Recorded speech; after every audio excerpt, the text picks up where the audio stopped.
estamos numa série de ministrações nestas semanas, baseado num livro da Bíblia, que é o livro de Jonas, no Antigo Testamento.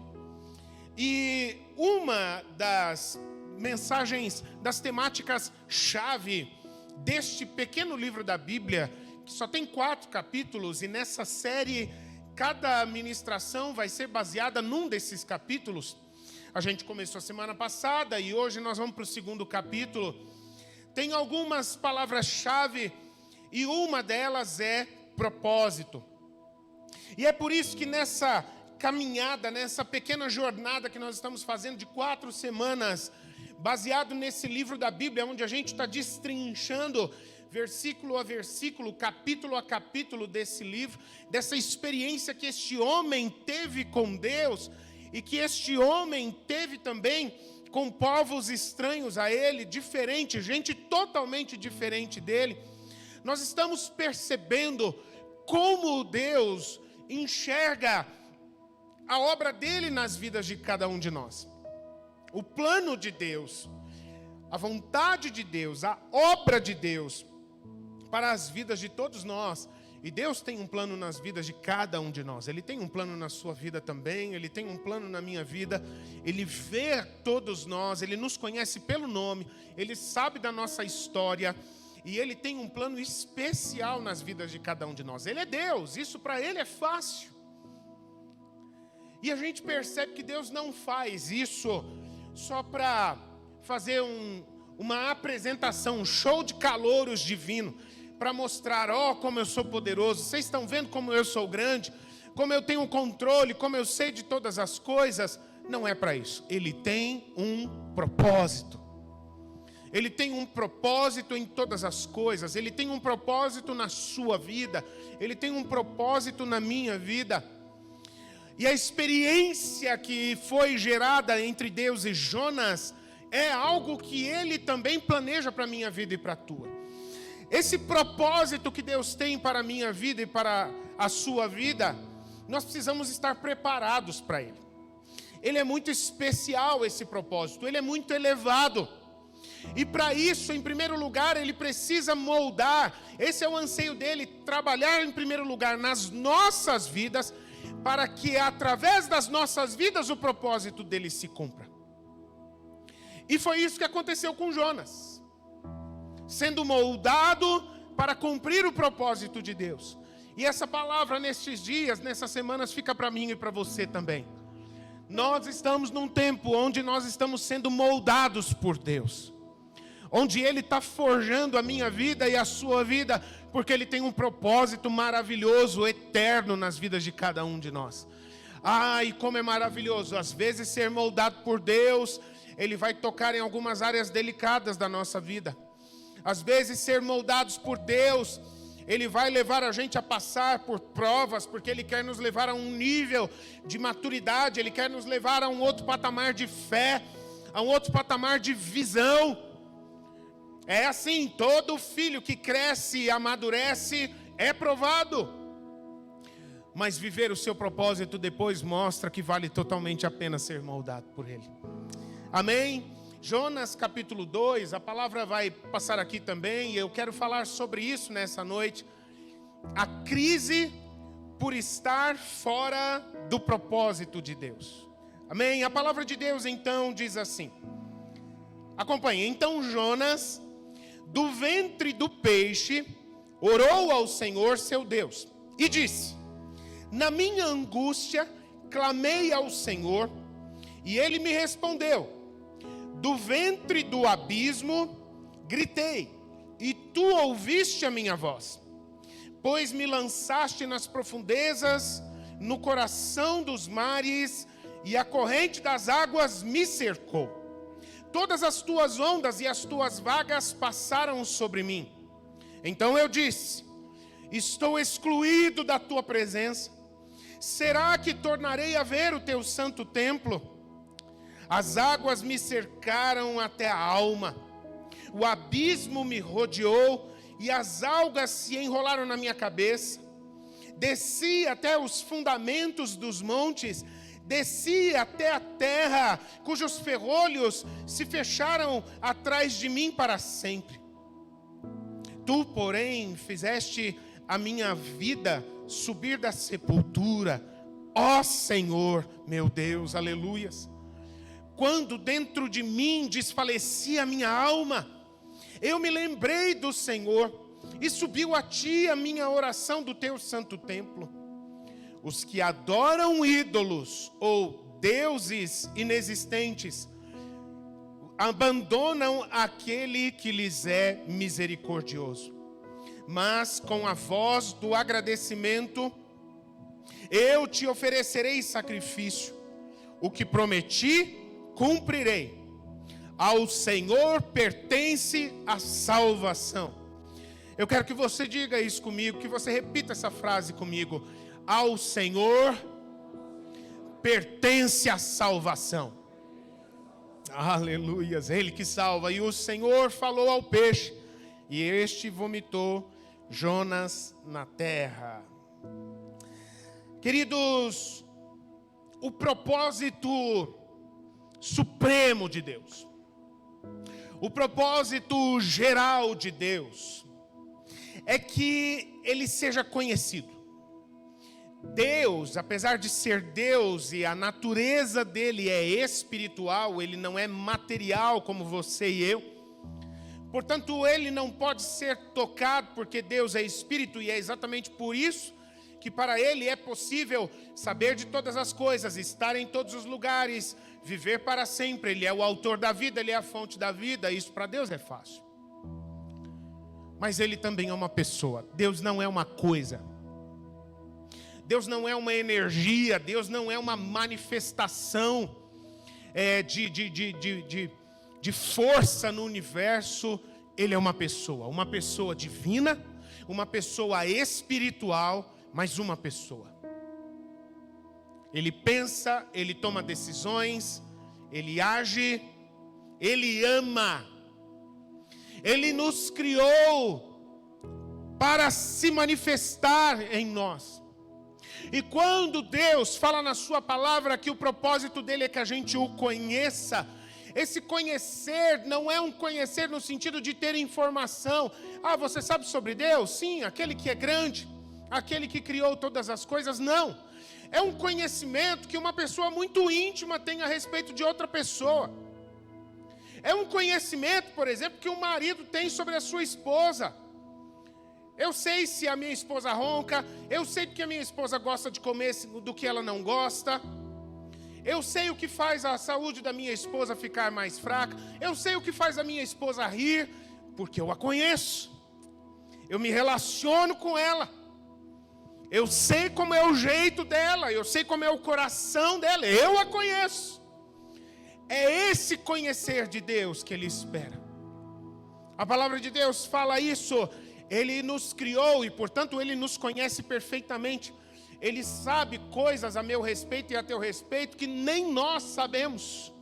Os mistérios, as questões sem resposta a respeito das nossas vidas, sem resposta para nós, mas para Ele não. Assim como Ele nos conhece, Ele quer que a gente o conheça também. Ele quer que a gente o conheça intimamente. Conhecer, como disse um homem de Deus no livro de Jó, conhecer de andar junto, conhecer de estar perto dele, conhecer de ouvir a sua voz, de conhecer de sentir a batida do seu coração no teu coração. E junto com isso, junto com esse conhecer de estar perto, e Ele quer isso porque Ele é amor. O amor não define Deus, mas o amor faz parte da essência de Deus. Uma pessoa que ama, ela quer relacionamento, ela é voltada para a convivência, para a intimidade, para estar bem pertinho, do amar e ser amado, do querer e do ser querido. Mas junto com isso, na sua grandeza, na sua majestade, Ele quer manifestar a sua glória nas nossas vidas, na sua vida e na minha vida também. Ele quer que a gente o conheça também no sentido de nós podermos ver quão grande é esse Deus, mas não ver quão grande é esse Deus como um Deus de longe. Ah, Deus E aí a noção que às vezes a gente tem, Deus, aquele Deus longe, lá no céu, talvez Ele me conheça, mas talvez Ele nem conheça de tão grande que Ele é, não. Ele quer ser Deus de perto. Ele quer que a gente conheça a sua grandeza, conheça o seu poder, experimente a sua glória. O propósito dele, o propósito geral dele para as vidas de todos nós é que as nossas vidas sejam um espelho da sua glória. É que as nossas vidas sejam um canal, um condutor onde a glória dele passa e flui e manifesta-se na natureza. Esse propósito Deus tem para todos nós. Mas tem também, por outro lado, no coração de Deus, um propósito que é específico. Sim, Ele não coloca a gente num pallet de supermercado de atacado, joga nós tudo lá dentro, e aí Ele joga lá uma mistura do propósito dele e tal. Como eu disse, Ele nos conhece pelo nome. Ele não nos trata por atacado. Ele conhece os nossos corações, Ele sabe quais são as nossas características. Nada disso foi por acaso, nada disso passou ao acaso nas mãos de Deus. E por causa disso, Ele tem um propósito especial também na sua vida. Ele tem um propósito especial também na minha vida, nas vidas de cada um de nós. E o propósito específico que Deus tem para as vidas de cada um de nós começa com esse propósito geral, é que cada um de nós, que a gente o conheça e que a gente prove da manifestação da glória dele nas nossas vidas, mas através do caminho que ele escolheu para cada um de nós seguirmos. O propósito especial de Deus, queridos, é que na sua ocupação, se você trabalha em casa, no lar, cuidando da família, se você trabalha como profissional liberal, se você trabalha como menor aprendiz, se você trabalha como empresário, como comerciante, se você, enfim, qual é a sua ocupação? Qual é o caminho que Deus tem traçado para a sua vida? Aquilo que você faz, que você desenvolve. As pessoas com quem você convive, com quem você se relaciona, a começar da sua casa, mas todo o teu círculo de relacionamento, amigos, colegas, outras pessoas, tipo vizinhança que convivem com você, Deus tem um propósito para a sua vida, de que o conhecimento dele, de que a glória dele se manifeste em todos esses níveis na sua vida. O trabalho que Deus te deu, Ele deu com um propósito, de que você trabalhe não com um coração miserável, pensando só em dinheiro, mas que o trabalho que Ele deu para você seja uma experiência de o poder dEle, de a glória dEle, de Deus se fazer conhecido na sua vida lá no seu ambiente de trabalho. Trabalhar para ver dinheiro na mão é muito pouco. Ele tem um propósito maior, que a sua ocupação, os seus estudos, tudo que você faz, na sua rotina diária, todas as pessoas com quem você convive, nada disso é por acaso, que é tudo isso que acontece na sua vida e na minha vida, tem um motivo, Ele tem algo em vista a operar na minha vida, na sua vida, através da nossa vida, que Ele se manifeste, que Ele seja conhecido através de tudo isso. Uau! Já imaginou que quando você está trabalhando lá com a sua ferramenta, ali Deus quer visitar você? Uma coisa que parece tão comum, tão rotineira, você faz todo dia, talvez você já até está acostumado, sua mão trabalha sem você pensar mais, você já não precisa mais mandar, ela já faz. Mas para Deus, cada momento em que você vive essa experiência é algo especial. E Ele quer se manifestar na sua vida, e Ele quer mostrar algo novo a você. E Ele quer criar experiências com você, naquilo que você vive e faz. Esse é o propósito de Deus para a minha vida e para a sua vida. É por isso que a palavra de Deus vai dizer, queridos, tudo que nós fazemos, comer, beber, trabalhar, cuidar do nosso corpo, qualquer coisa, passar roupa, devemos fazer tudo para a glória de Deus. A glória de Deus pode se manifestar nas nossas vidas, até nas coisas aparentemente sem valor. Jonas, ele tinha um caminho na vida dele. Qual era a ocupação de Jonas? Ele muito cedo já tinha sido separado por Deus para cumprir uma missão na terra. Cumprir a missão profética. Jonas dedicava toda a sua vida ao ministério profético. O que o profeta faz? O profeta é uma pessoa que vive na presença de Deus e, tendo relacionamento com Deus, recebe mensagens de Deus, recebe recados de Deus. E o papel do profeta é ser um carteiro. O papel do profeta é ser um entregador de recados de Deus no coração das pessoas. Olha, eu tenho uma palavra de Deus para você. E o profeta chega à pessoa e entrega o recado. Às vezes para uma pessoa especificamente, às vezes para grupos de pessoas ou até povos e nações. Era isso que Jonas fazia da vida dele. Agora, queridos, o problema é que Jonas, nessa altura da vida dele, ele era um profeta que recebeu um recado de Deus, mas ele não queria profetizar. Ele tinha um caminho que Deus traçou para a vida dele, mas ele não queria. Deus deu uma palavra a ele, mas ele não queria entregar a palavra. Deus deu uma direção a ele, mas ele não queria seguir a direção de Deus. Portanto, queridos, essa luta, essa resistência estava fazendo com que Jonas ficasse fora do propósito de Deus para a vida dele. Aí então nós chegamos aqui onde estamos, nesse capítulo. Onde é que nós estamos? Na barriga do peixe, junto com Jonas. Na barriga daquele grande peixe, que a gente já falou aqui, que neste momento não é lá grandes coisas saber que espécie de peixe era essa. Fica a teu critério, tubarão, baleia,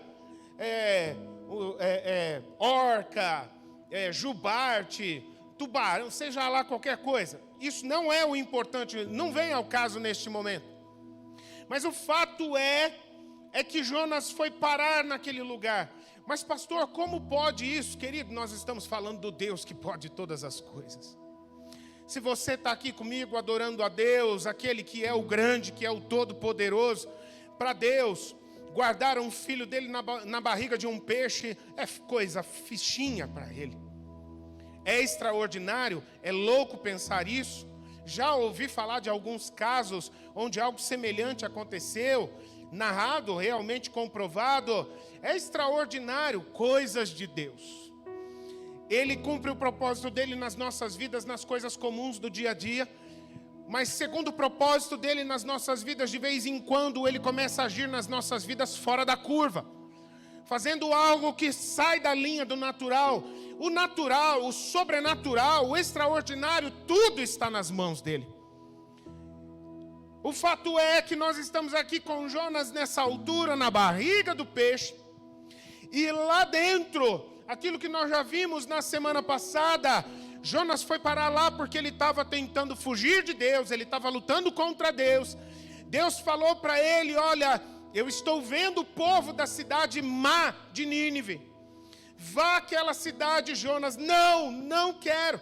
E ele tenta fugir de Deus, sai da sua terra. Falei na semana passada que para muitos naquela época, os deuses, eles tinham a noção de que os deuses estavam, o seu poder de atuação estava delimitado a certos territórios.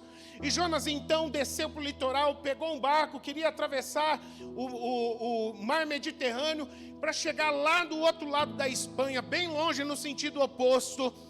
E Deus faz uma surpresinha para o seu filho e falou, querido, eu não estou preso no território de Israel. Eu te vejo aqui no meio desse mar gigantesco. Você não consegue escapar dos meus olhos e da minha presença. E nisso, então, para encurtar a história, você pode ler, se você não tem acompanhado, Jonas é jogado no mar para livrar as pessoas que estavam para morrer naquele barco pela tempestade. E aí então é que Deus envia aquele peixe para engolir. Não engolir, vamos trocar esse termo, para guardar Jonas. Para dar uma encaixotada no profeta e manter ele empacotadinho por algum tempo.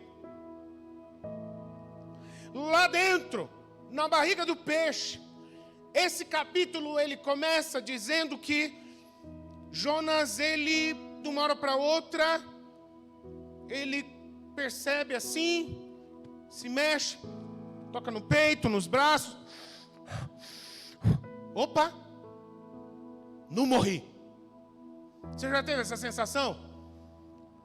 Uma batida de carro, talvez, caiu de bicicleta.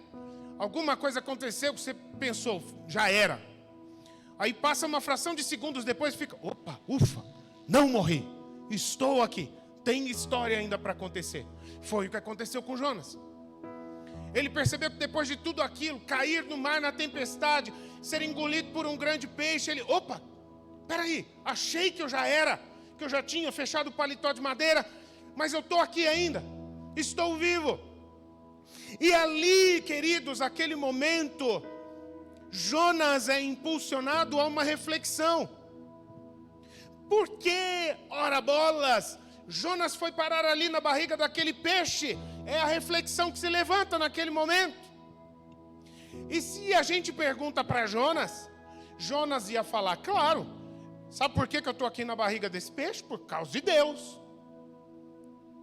A culpa é dele. Deus me trouxe até aqui a barriga desse peixe. Ele mandou a tempestade. A culpa é de Deus. Foi Ele que mexeu os dados. Quando eu estava quietinho, eu não estava atrapalhando ninguém no porão daquele navio. E aí os caras me resolvem jogar dados para ver quem era o culpado daquela tempestade. E caiu em mim. Deus fez com que o negócio caísse exatamente em cima de mim. Eu estava quietinho, eu não estava atrapalhando ninguém. Foi Deus que mandou esse peixe aqui para vir me engolir. Eu estou aqui porque Deus está me perseguindo. Deus botou um X nas minhas costas e veio para cima de mim. E esse pensamento, queridos, do coração de Jonas estava gerando uma terrível de uma crise. Ele estava angustiado, ele estava aborrecido, ele estava beiçudo. Mas por outro lado, no meio dessa história, se a gente chega para Deus e perguntar, Deus, por que Jonas está ali na barriga do peixe? Deus vira para Jonas e fala, nananina, não. A culpa não é minha, Jonas. Você está transferindo a culpa para cima de mim, querendo botar na minha conta, mas a culpa de você estar aí é sua. Jonas, presta bem atenção. Você não estaria aí na barriga desse peixe se você não tivesse descido tanto na sua vida.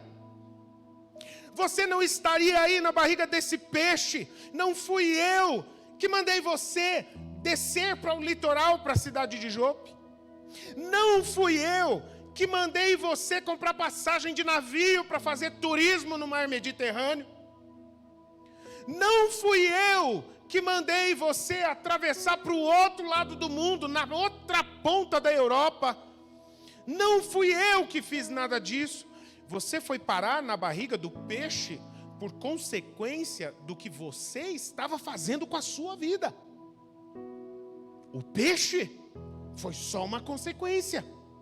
Não teria peixe se você não estivesse resistindo ao meu propósito. Queridos, a barriga do peixe, nós precisamos entender o que significa esse ambiente.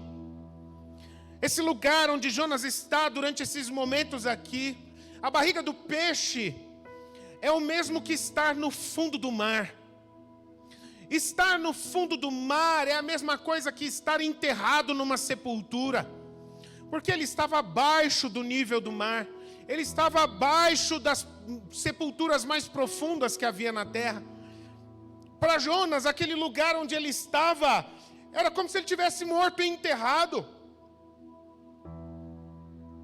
Mas, queridos, muito mais do que estar a tantos metros de profundidade no fundo do mar, estar na barriga daquele peixe, no meio dos mares, para Jonas representava a morte, a falência espiritual na vida daquele homem.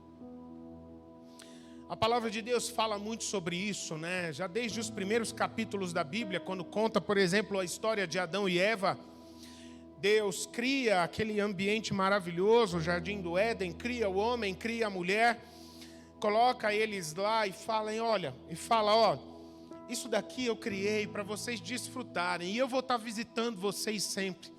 E nós vamos interagir, nós vamos nos relacionar. Vivam aqui tudo que vocês fizerem, vivam aqui para minha glória. Vai ser maravilhoso.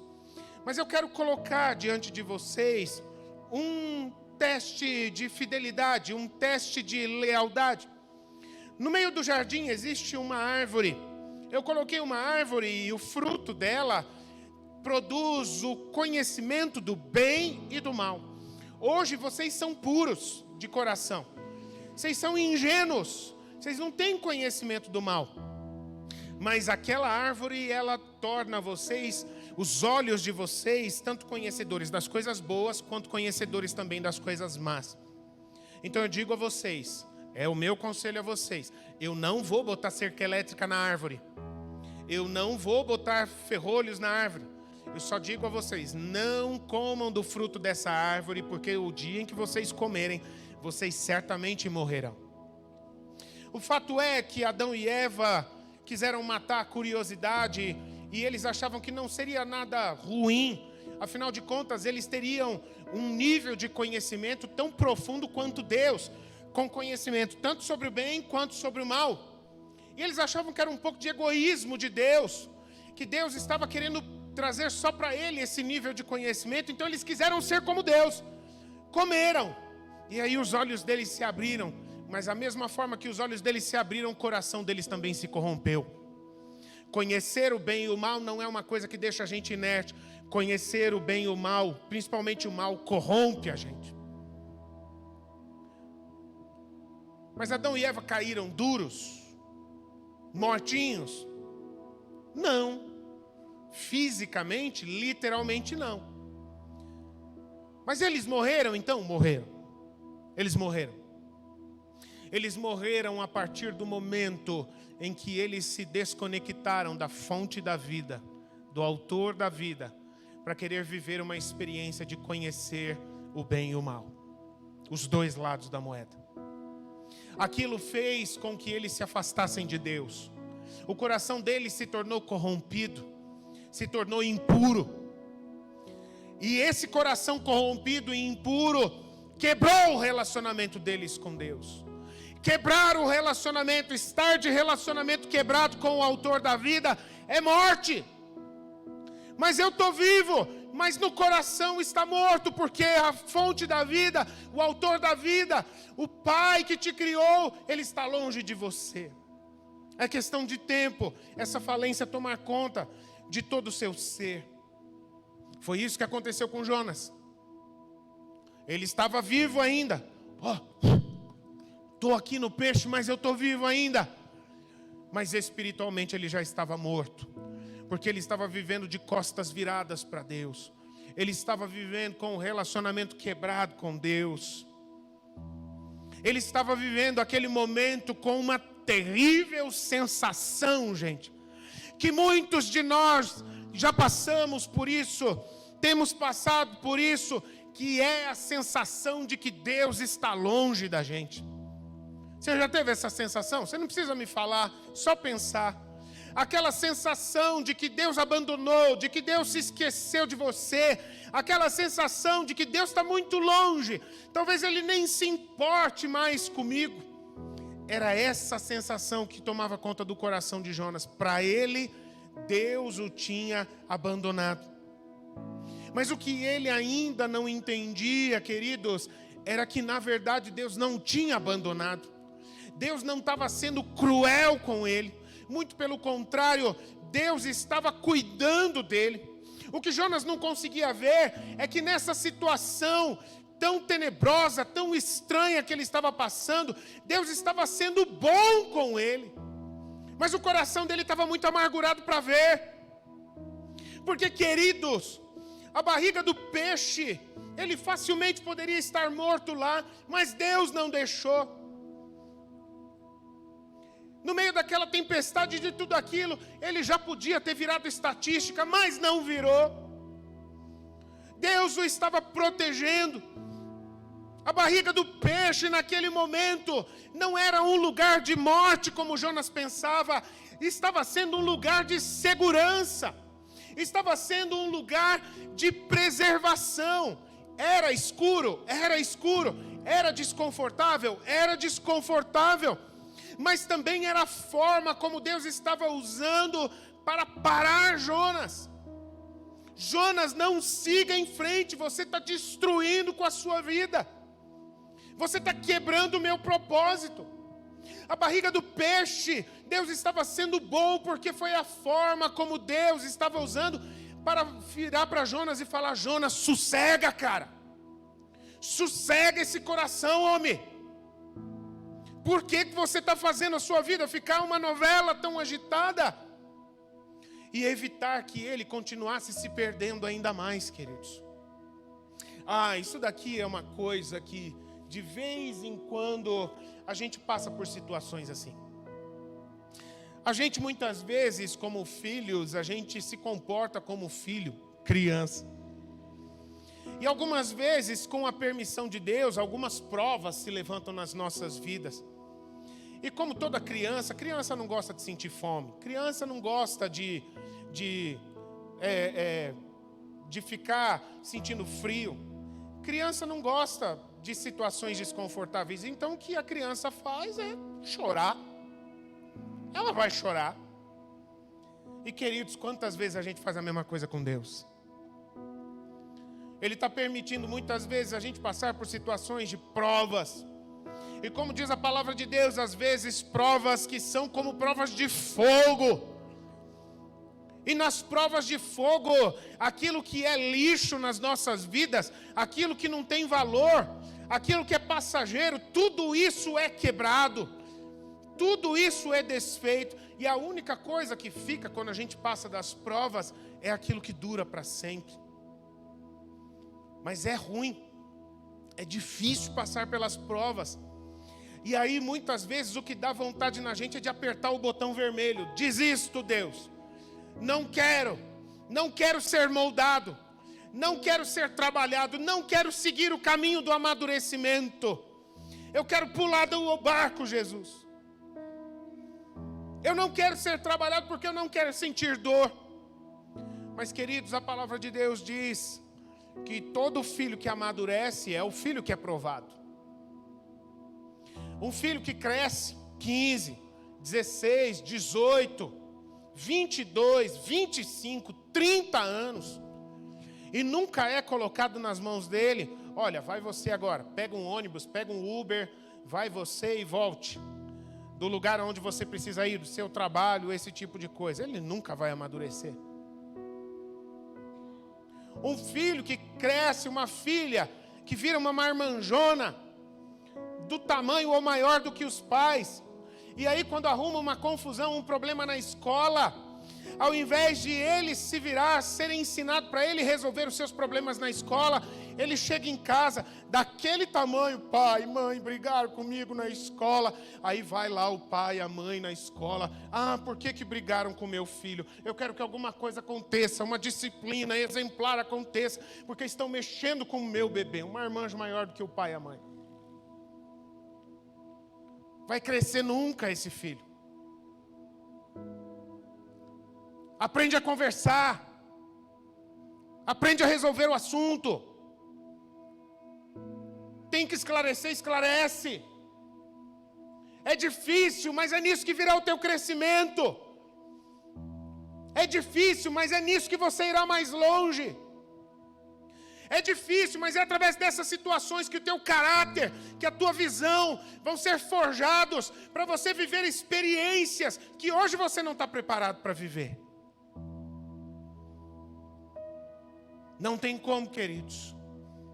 A palavra de Deus vai dizer que as pessoas que não são disciplinadas por Deus é porque elas não são filhas de Deus. Porque aqueles a quem Deus tem por filho, Ele disciplina, porque ama, porque quer ver o crescimento de cada um dos seus filhos. Tem filhos de Deus aqui nessa casa que querem crescer e serem cada vez mais parecidos com o seu pai. Então, querido, querida, não aperta o botão para pular do barco. Não aperta o botão para descer do ônibus. Quando Ele permitir, talvez em algum momento que você enfrente provas, mas Ele nunca vai te abandonar.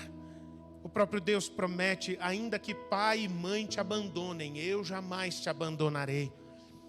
Da boca do próprio Jesus veio a promessa: fique firme, porque eu estarei com você todos os dias.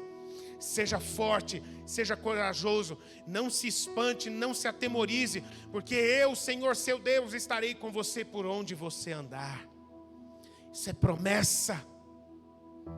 Isso é promessa, porque Ele está forjando as nossas vidas. Queridos,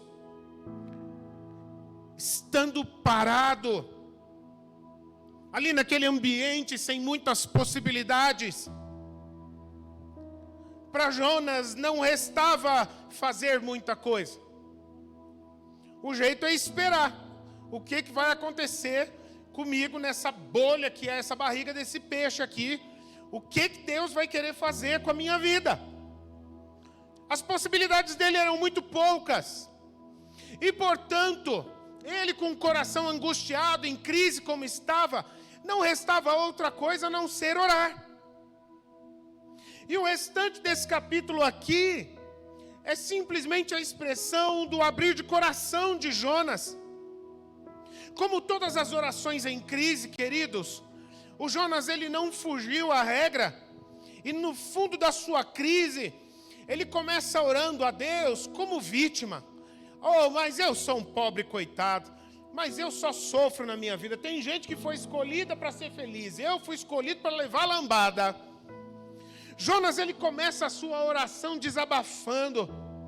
Ele começa a sua oração se lamentando, fazendo aquelas perguntas que todos nós, quando a gente está em crise, a gente pergunta: por que isso está acontecendo comigo, Deus? É assim que ele começa, derramando o coração diante de Deus. Agora, queridos, eu preciso salientar uma coisa muito importante a respeito da oração. A bênção da oração é o fato de que na experiência da oração, a gente não somente abre o coração para falar com Deus, mas à medida que a gente o busca e fala com Ele por meio da oração, Ele também começa a falar ao nosso coração. Oração não é um monólogo, oração é uma conversa. As possibilidades, as maneiras, mas pastor, como é que Deus fala com a gente, querido? Para nós é difícil a gente se comunicar. A gente tem algumas poucas possibilidades. Escrever, falar, mandando áudio, alguma coisa assim, e para nisso. Agora, para Deus, as possibilidades de Ele se comunicar comigo e com você são inimagináveis. Ele pode falar como uma voz audível no nosso ouvido. Ele pode falar como uma mensagem no nosso coração. Ele pode falar como um insight, como uma mensagem que explode na nossa mente. Ele pode falar com a gente através de visões, de sonhos. Ele pode falar com a gente através de pessoas que Ele levanta para entregar recados a nós. Ele pode falar com a gente através das situações do dia a dia. São inimagináveis as possibilidades. Ele fala com a gente através da sua palavra. E a oração é maravilhosa por causa disso. A gente vai abrindo o coração a Deus. E na medida que a gente vai abrindo, presta atenção, o nosso coração também vai sendo ministrado por Deus. E à medida que o Jonas ele falava com Deus, nessa oração Deus também foi falando. E à medida que as palavras de Deus entravam em Jonas, ia acontecendo uma experiência maravilhosa. Eu não sei se você percebeu, à medida que a gente foi lendo esses versículos aqui, porque na oração de Jonas, Deus começava a falar ao coração dele novamente, e a unção profética de Jonas, que estava enterrada, que estava quebrada, ela começou a ser restaurada. Numa oração que começa com lamento, com desabafo, ela termina com profecia. O profeta é reativado. Essa experiência aqui é maravilhosa. Ainda dentro da barriga do peixe, ele já começa a ver o que Deus queria fazer. Ele já começa a ver não somente a ordem que Deus tinha dado para ele, vai a Nínive e fale a ela, mas ele começa a mostrar a Jonas na barriga do peixe aquilo que ele ia fazer de fato na vida daquele povo. Querido, querida, a gente tem um problema muito sério. Deus tem todas as possibilidades para falar com a gente, mas sabe qual que é a pior situação para a gente escutar Deus na nossa vida? Quando a gente está agitado. Foi por isso que ele parou Jonas, para sossegá-lo. E de vez em quando ele se cala. E aí a gente reclama. Deus, o Senhor não está falando comigo. Claro, você não sossega. Quando você começa a orar para eu falar com você, você já terminou a oração. Esses dias eu estava falando sobre isso. Sua mente está com tantas ideias, está elétrica. Você está tão ligado na internet, em mídias sociais, e compra no Shopee, no Mercado Livre, e tantas coisas que você quer fazer, e agora eu quero ir em tal lugar, eu quero viver tal coisa, que você não consegue sossegar para ouvir a voz de Deus. Eu não estou falando que nada dessas coisas é pecado não, meus irmãos. O problema é quando essas coisas se tornam ídolos na nossa vida. E qualquer coisa pode ser um ídolo na nossa vida quando ela ocupa o governo da nossa vida. A gente sem perceber, quando a gente olha, essas coisas estão governando a nossa vida. Elas ocupam nossa mente, ocupam o nosso coração. A gente é tomado por estas coisas, se tornou um Deus. Às vezes carro é Deus. Às vezes comprar pode ser um Deus. Às vezes beijar pode ser um Deus na nossa vida. Às vezes comer pode ser um Deus na nossa vida. Qualquer coisa que governa as nossas vidas é um Deus, que ocupa o lugar do Deus verdadeiro nas nossas vidas. Quando Jonas sossegou, Deus começou a falar. E quando Deus começou a falar, Ele começou também a restaurar. E ali a visão de Jonas começou a ser limpa, e ele começou a ver o que Deus estava vendo também. E ele começou a sentir o que Deus estava sentindo em relação àquele povo. E aqui, queridos, eu quero ressaltar, eu quero pontuar isso daqui, no meio dessa experiência ali na barriga do peixe. Deus começando a mostrar o propósito dele através da vida de Jonas. Que Jonas fazia parte de algo muito grande, algo muito lindo. E Jonas começa a abrir a boca. E ele começa a declarar profeticamente no meio da sua oração, dá uma lamentadinha aqui, dá uma reclamadinha ali, um dodóizinho aqui, outro ali.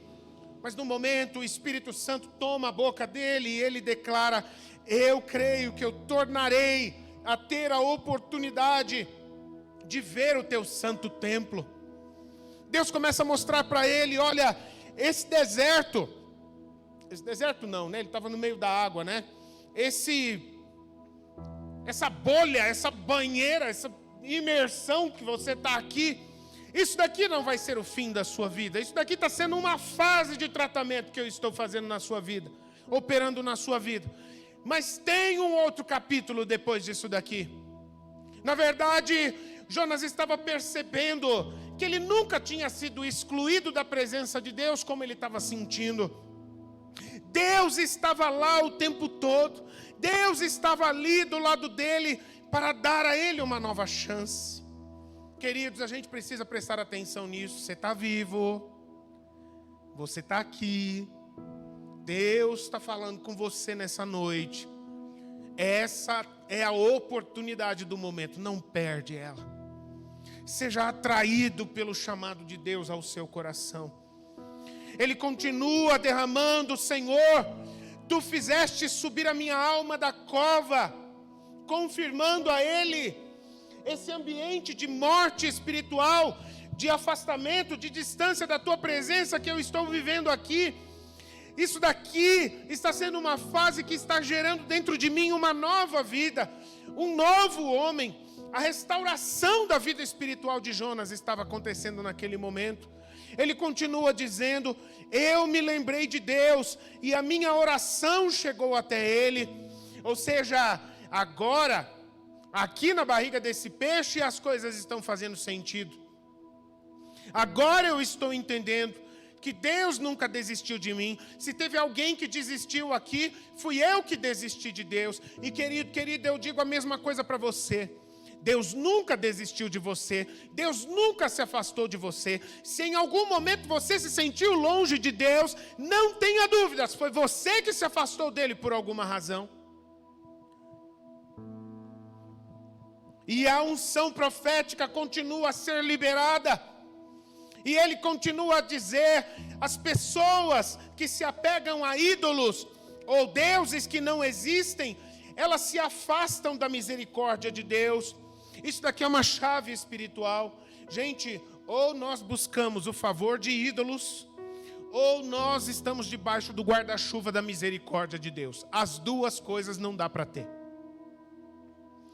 Uma das expressões que define isso na nossa geração é esse diálogo entre as crenças, as diferentes crenças. O nome disso espiritualmente é promiscuidade. O que é promiscuidade? Promiscuidade é quando se mistura coisas que são essencialmente diferentes, portanto não deveriam ser misturadas. Me fugiu a expressão agora, alguém pode se lembrar? O diálogo entre diferentes crenças, estava aqui na minha cabeça, fugiu.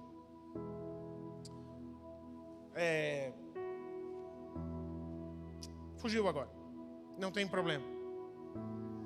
Mas o fato é que tentar ficar com um pé em cada porta, aonde tem ali uma promessa do favor, de um benefício, de uma bênção, de um Deus que seja qualquer. Aquelas máximas que às vezes se fala: Deus está em todos os lugares, tudo é Deus e Deus é tudo. Basta você crer em alguém especial. Você, se o seu nome é Rodrigo, você não vai ser aceitado ser chamado de Amanda. Se alguém virar para você e falar Amanda, você não vai atender, porque o teu nome não é esse. Da mesma forma, Deus não aceita ser tratado como um qualquer. Qualquer coisa aí de cima é Deus, e qualquer coisa que eu fizer aqui vai chegar lá. Não vai não. Ele quer ser conhecido da maneira como Ele é. Ele quer que a gente viva com Ele de acordo com os caminhos dEle, com o caminho que Ele traçou para a sua vida, e que seja o nosso caminho e a nossa vida também. Tome muito cuidado, querido, nos momentos de prova na sua vida, para que o desespero não leve você a ficar batendo nas portas de todas as crenças. Porque se o teu desespero levar você a ficar crendo em qualquer coisa que tenha alguma promessa que possa solucionar os seus problemas, você estará automaticamente escolhendo fugir da misericórdia de Deus. Fique então com os outros deuses que você está correndo atrás deles. Ou você confia somente no Deus verdadeiro, que Ele é cheio de misericórdia, e que a palavra de Deus diz que grande é a sua fidelidade, e que Ele promete que as misericórdias dEle não têm fim, e elas se renovam todas as manhãs. E por isso, quando Ele declara isso, agora Ele está enxergando não só a necessidade dele, Jonas, mas Ele está enxergando também a carência dos outros. Jonas tinha uma raiva do povo de Nínive, por causa de um monte de coisa que eu já expliquei semana passada. Ele tinha uma bronca lascada, e na cabeça dele, o povo de Nínive era mau, porque eles eram ruins mesmo, porque eles não mereciam ser gente boa. E sabe que essa é uma pergunta que fazem muito para mim, sabe? Pastor, aquela pessoa que praticou aquele crime, aquela pessoa tem jeito, pastor? O que fez aquela pessoa fazer aquelas coisas ruins? A mesma coisa que pode fazer você também fazer, meu querido. Pode levar você também a fazer. É cair na tentação. O que diferencia uma pessoa da outra é que uma, quando vem a tentação, ela resiste. A outra, quando vem a tentação, ela se lambuza. E aí acontece o que a Bíblia fala. Essa pessoa que se joga na tentação, ela se torna escrava. Ela adota o pecado como seu estilo de vida. É só isso. Você quer entender como essas pessoas que passam na tribuna, esse tipo de coisa, de onde veio o que elas fazem nas vidas delas? Começa a se lambuzar das tentações que você vive todos os dias. Você vai saber, Deus o livre, eu vou consertar essa palavra aqui, não faz não. Volta. Não precisa, tá? Melhor assim, melhor deixa, né? Você não precisa entrar no mundo das drogas para você saber que aquilo te escraviza e te destrói.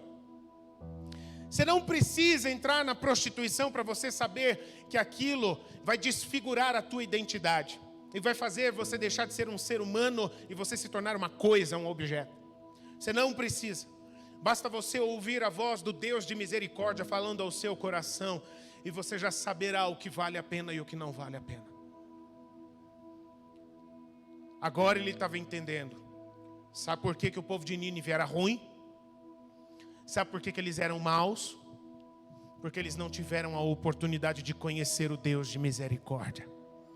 Porque quando eles conhecerem ao Deus de misericórdia, aquela ruindade, aquela maldade dentro deles vai ser confrontada e eles serão curados, libertos e transformados.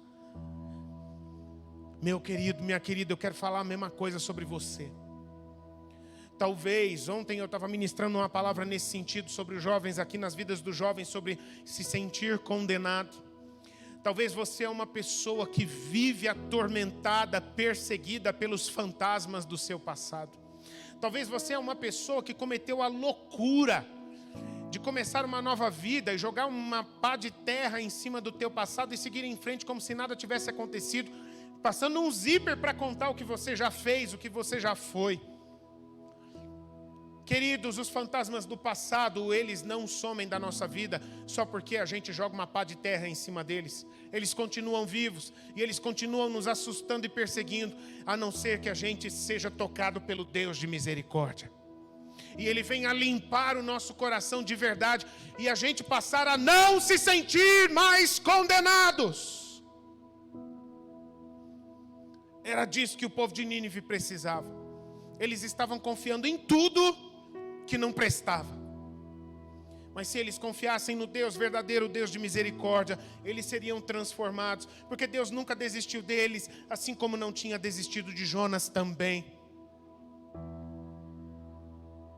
Jonas, ele aproveita aqui, no meio dessa experiência onde Deus está restaurando a sua unção profética, Ele está restaurando o seu coração. E Jonas agora, do lamento, da crise, ele começa a ficar maravilhado diante de um Deus tão grande, tão tremendo e cheio de misericórdia. E aqui o coração dele é constrangido a fazer uma nova aliança com Deus.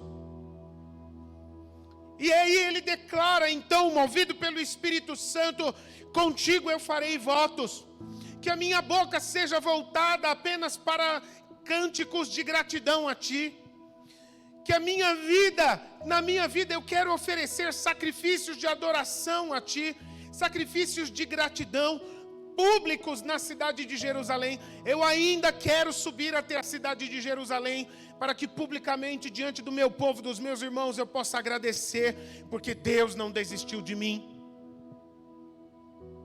E aí então ele fecha essa oração fazendo uma declaração de fé. Quando ele faz essa afirmação poderosíssima, é uma das declarações mais poderosas da Bíblia: a salvação pertence somente a Deus. Deus pode salvar a todas as pessoas e não apenas eu.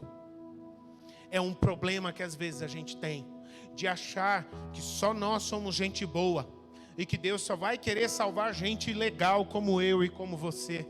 Mas isso não é verdade. Ele quer salvar todas as pessoas. Ele vê a todas as pessoas. Foi exatamente esse pensamento que já havia lá atrás tirado Jonas do propósito de Deus. Porque ele achava que ele era queridinho de Deus. Ele achava que o povo de Israel era queridinho de Deus, era mais justo, era mais merecedor de Deus do que os outros povos. Portanto, falar a Nínive era perda de tempo. Mas agora sim, Jonas está quebrantado. E aí então a história se desfecha com Deus liberando o peixe a soltar Jonas. E o peixe devolve aquele homem que foi quebrantado por Deus. O profeta beiçudo, resistente, agora ele é vomitado por um peixe. Agora ele percebe quão grande é o Deus dele e que qualquer coisa de linda, de maravilhosa na vida dele é pura graça e bondade de Deus. Jonas sai do peixe e vem para a terra. Aquele homem sai das trevas na sua crise e vem para a luz. Agora ele é um homem vivo de verdade, restaurado ao seu propósito. Meus queridos, todo mundo corre o risco de acabar em algum momento parando na barriga de um peixe. E sabe quando é que nós corremos esse risco? E isso daqui não é uma palavra de morte, é uma palavra de alerta. Sabe quando é que qualquer um de nós pode correr esse risco? Quando a gente começa a perceber que a gente está se tornando morto espiritualmente. Sabe quando a gente está na barriga do peixe? É quando a gente está sentindo que a nossa vida está fria. Sabe aqueles momentos quando você tem uma sensação de que as trevas estão rodeando a sua vida e que a sua vida está paralisada, que o teu coração está duro, que você tem uma sensação de que você está longe de Deus? Esses são os momentos onde nós estamos indo parar na barriga do peixe. Foi o que aconteceu com Jonas. Queridos, a gente precisa entender que confiar e obedecer a Deus é mais importante sempre do que entender as coisas de Deus e estar no controle das coisas. Tem gente que tem a mania de querer entender as coisas de Deus e estar no controle do governo da sua vida. Tem gente que quer ajudar Deus a ser Deus. E quando Deus fala e quando Deus dirige, fica lutando contra Deus. Não, Deus, eu vou orar um pouco mais porque essa direção que o Senhor me deu, ela não é boa, Deus. Não, eu vou te dar mais uma oportunidade, Deus, para o Senhor mostrar uma nova vontade sobre a minha vida. Esse caminho que o Senhor está me mostrando, esse caminho do perdão, esse caminho do me humilhar diante da pessoa, esse caminho do ser leal ao meu patrão, ainda que o meu patrão não seja uma pessoa correta. Esse caminho não é legal, Deus. Eu vou te aconselhar, pensa melhor e me dá uma nova direção. Esse caminho de continuar amando a esposa, ainda que a sua esposa seja uma pessoa que reclama de tudo, que amargura o teu coração.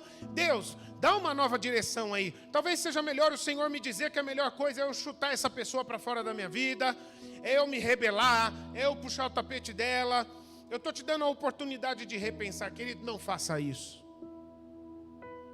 Confiar na direção de Deus e obedecer, é nisso que se prova a nossa fé.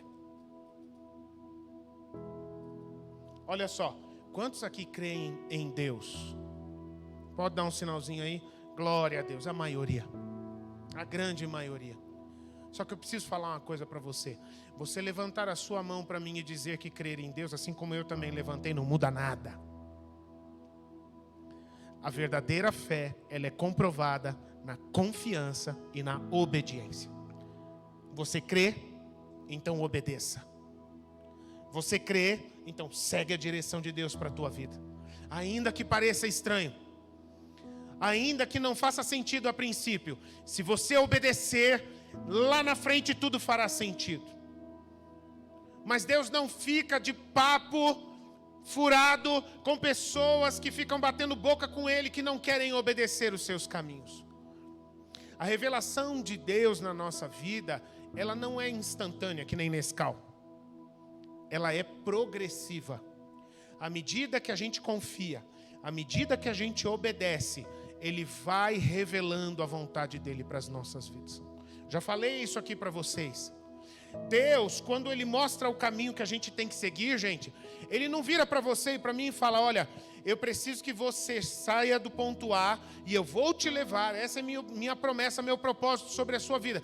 Eu quero tirar você do ponto A e eu quero te levar até Z. E a nossa mania é a gente ficar debatendo com Deus: mas Deus, e o ponto B, C, D, E? Como é que vai fazer quando chegar no K? É novo agora o K no nosso alfabeto, Deus? Como é que vai ser? Não.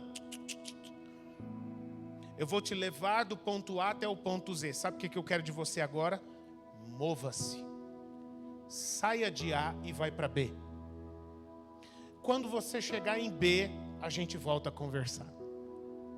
A minha revelação será progressiva. À medida que você confia e que você obedece, eu mostrarei coisas novas a você. É assim que é o trabalhar de Deus na nossa vida, queridos. A gente precisa entender que o caminhar com Ele é diferente.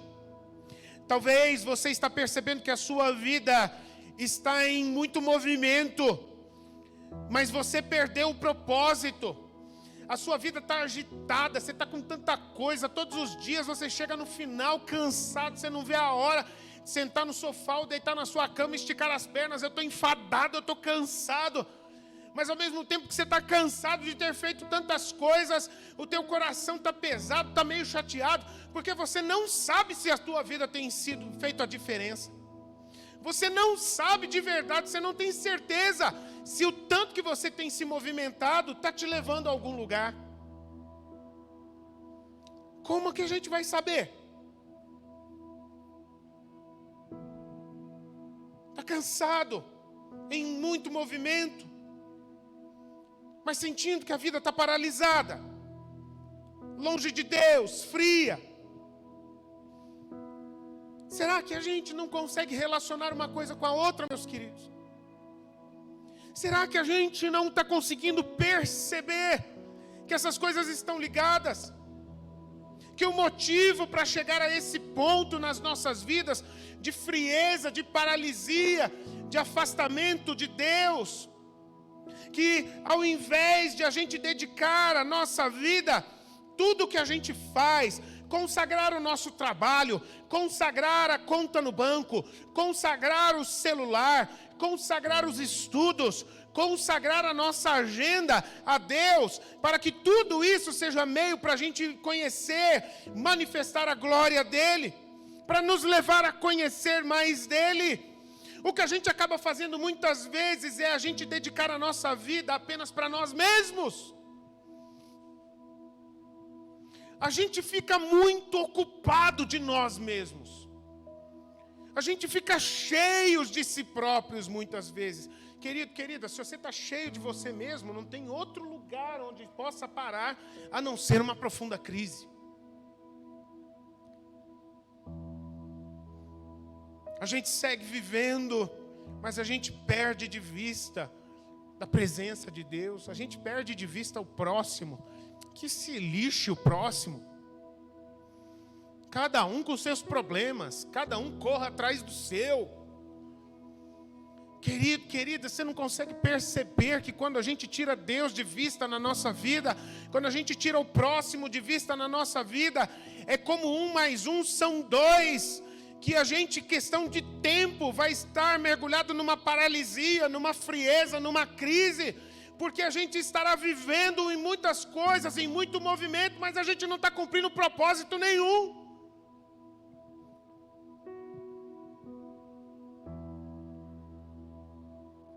Às vezes a gente convive com um monte de ninivitas carentes na nossa vida. Gente ruim. Você conhece gente ruim? Teu dia a dia, os lugares onde você frequenta, você conhece alguma pessoa? Aquela pessoa que abre a boca só vem pedrada. Aquela pessoa que só vê o lado negativo das coisas, sabe? Aquela pessoa que, cara, tudo que ela faz para atrapalhar, para não dar sossego para as pessoas ao seu redor, ela vai fazer. Você sabe isso? Gente assim, gente com esse coração cinza, pesado, gente brava, gente vingativa, gente rancorosa. Você conhece gente assim? Gente triste, que não tem brilho nos olhos. Gente que não se conforma enquanto não está por cima dos outros. Não aceita em momento algum ficar por baixo. Gente vazia. Você conhece gente assim? Essas pessoas são ninivitas carentes. E elas não estão esquecidas por Deus. Essas pessoas são assim, queridos, simplesmente porque elas não conhecem ao Deus de misericórdia. Porque elas não contemplam a glória do Deus de misericórdia. Glória essa que se manifesta na face de Cristo. Tem um versículo da Bíblia, 2 Coríntios capítulo 4, verso 6, vai dizer: porque Deus que disse, das trevas resplandeça a luz. Esse mesmo Deus que disse das trevas resplandeça a luz, Ele resplandece nos nossos corações, para iluminar no conhecimento da glória de Deus, quando nós contemplamos Cristo, quando nós cremos em Cristo. Na face de Cristo se manifesta a glória de Deus. As pessoas contemplam a glória de Deus quando elas creem em Cristo e quando elas conhecem a Cristo. Queridos, é preciso urgentemente restaurar esse senso de propósito nas nossas vidas. Isso é uma necessidade na tua vida e na minha vida para hoje, para agora. Pare de desperdiçar a sua vida com tanto movimento que leva você todos os dias chegar no final deles cansado, pesado, mas com a sensação de vazio, de que você não está chegando a lugar algum, que nenhum propósito está sendo cumprido por trás disso. Querido, é preciso restaurar urgente esse senso de propósito, à medida que a gente se lembre de que é Deus quem salva. É Deus quem salva a mim, é Deus quem salva você, é Deus quem salva todas as pessoas. Ele pode salvar qualquer pessoa que você conhece, até aquelas pessoas que são consideradas caso perdido. Não, aquela pessoa não tem jeito. Jesus fala: aquilo que para o homem é impossível, para Deus é possível, porque tudo é possível ao que crê. Eu quero convidar você, nunca mais use a sua boca para se referir a uma pessoa do teu círculo de relacionamento, dizendo: Deus é grande, Deus é poderoso, mas a fulana de tal, ali é difícil, hein? Nunca mais fale isso. Porque todas as coisas são possíveis para Deus.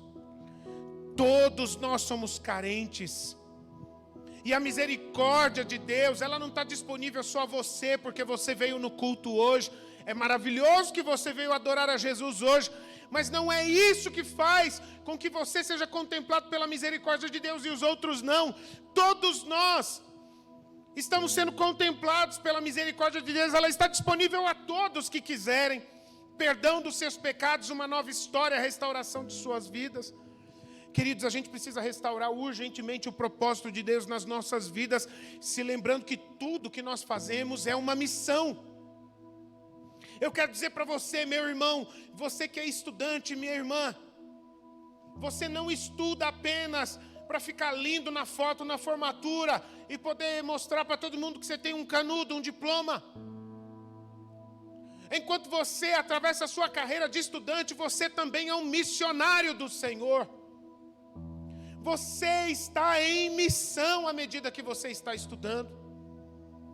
Meu irmão, minha irmã, você que trabalha dentro de casa, à medida que você cuida das suas tarefas do dia a dia, você também é um missionário do Senhor. Você está em missão enquanto você está fazendo aquilo. Não perca de vista que há um propósito de Deus por trás disso. Daquele ambiente, das pessoas que participam com você daquele ambiente, no teu local de trabalho, no trânsito. Essa semana eu tive uma experiência assim.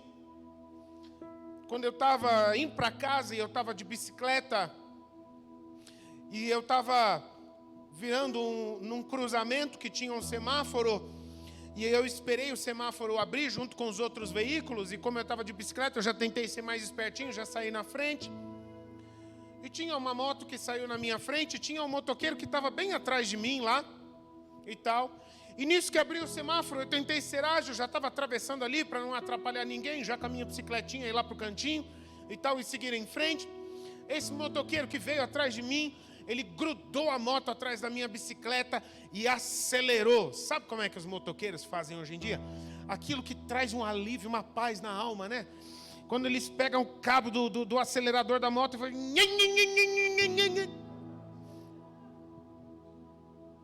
Eu tomei um susto que eu quase caí da bicicleta. Vamos ser honestos aqui, tá? Estamos todos no caminho. Rapaz, o sangue ferveu. O sangue ferveu. Já teve problema no trânsito, já? O sangue ferveu. Mas eram dias que eu estava orando, glória a Deus. E essa palavra já estava queimando no meu coração. E o Espírito derramou uma graça tão grande que na hora que o sangue ferveu, o Espírito falou, calma, você está em missão. Deus abençoe e vai em paz.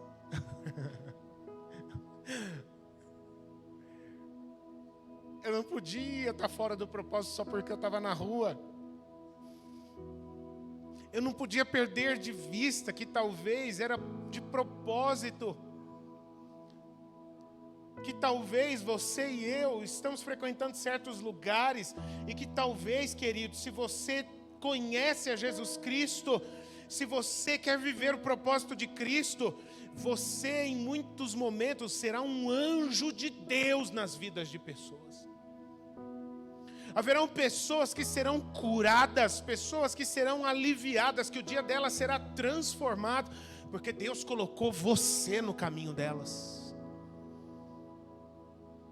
Às vezes para simplesmente você fazer uma oração, você cumprimentar aquela pessoa e dizer que Deus te abençoe, que você viva um dia maravilhoso, Deus vai estar cuidando de você.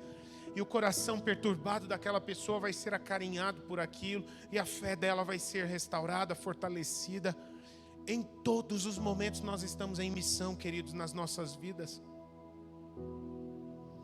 A carta aos Filipenses, no capítulo 3, a palavra de Deus vai dizer assim: uma coisa eu faço da minha vida, esquecendo-me das coisas que passaram e avançando para as coisas que estão diante de mim, eu prossigo para um alvo que foi definido por Jesus Cristo na minha vida, porque eu quero alcançar o prêmio da vocação que Cristo definiu para mim. Jesus, queridos, Ele veio ao mundo para formar, para tornar Ele próprio o nosso resgate. Jesus veio ao mundo, queridos, não para se fazer de bonito, mas para Ele ser a nossa restauração. Você não precisa de um coach, você não precisa de um livro de autoajuda, você precisa de Jesus na tua vida. Jesus veio ao mundo para restaurar as nossas vidas ao propósito original de onde a gente nunca deveria ter saído. A gente só tem que restaurar a aliança com Ele, viver Jesus, Ele é o nosso alvo. Foi para isso que você nasceu. Em qualquer lugar onde você esteja, se você estiver no escritório, se você estiver no consultório, se você estiver no balcão, em qualquer lugar onde você estiver, manifeste a glória desse Deus maravilhoso. Não se envergonhe desse Deus maravilhoso de misericórdia, que se manifesta nas nossas vidas através do Cristo vivo. Quando a gente está no centro da vontade de Deus, queridos, sabe aquele peso que às vezes a gente fica no nosso coração? Sai tudo. A vontade de Deus, ela é boa, ela é perfeita, ela é agradável. Quando a gente está vivendo no centro da vontade de Deus, o nosso coração é cheio, é tomado de alegria, de um senso de realização. o nosso coração é cheio, a gente fica tudo animado. A gente é tomado por um sentimento de gratidão tão grande pela obra de Deus nas nossas vidas. Uma canção vem nos nossos lábios, a vontade de cantar, de agradecer, independente se você for afinado ou desafinado. Querido, querida, eu quero encerrar essa palavra deixando esse desafio para você. Hoje não é um assunto para ser resolvido ao longo da semana, depois quando eu tiver um tempo eu resolvo. Hoje você pode ter tudo isso restaurado na sua vida. Basta você fazer uma aliança com Jesus. Ele é o seu alvo. Ele é a definição do seu propósito. Ame a Deus sobre todas as coisas. Ame ao próximo como a você mesmo. Você pode fechar os seus olhos? Quero orar com você nesse